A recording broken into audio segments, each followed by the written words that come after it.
Hello hello hello, একটা mini mini blog.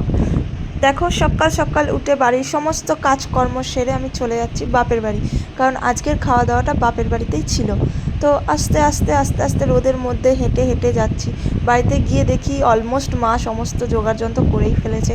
রান্না হবে ফ্রাইড রাইস আর চিকেন কষা। এই যে ফ্রাইড রাইসের জন্য ভাতটাও হয়ে গিয়েছিল।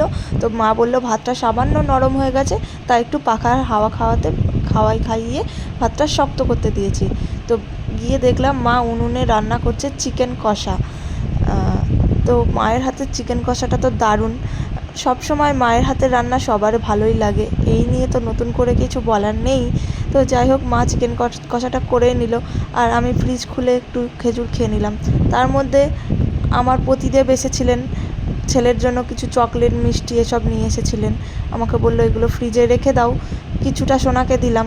তার মধ্যে একটুখানি রান্নাও করে নিতে হলো, বাপের বাড়িতে এসেও রান্না। আর এই যে আমার ছেলে অ্যাজ ইউজুয়াল সব সময় যেরকম দুষ্টু করে সেরকমই দুষ্টু। তারপরে খাবার দাবার নিয়ে দুপুরবেলা আবার রোদে হাঁটতে হাঁটতে বাড়ি চলে গেলাম। বাড়িতে এসে এসিটা চালিয়ে শান্তিতে বসলাম।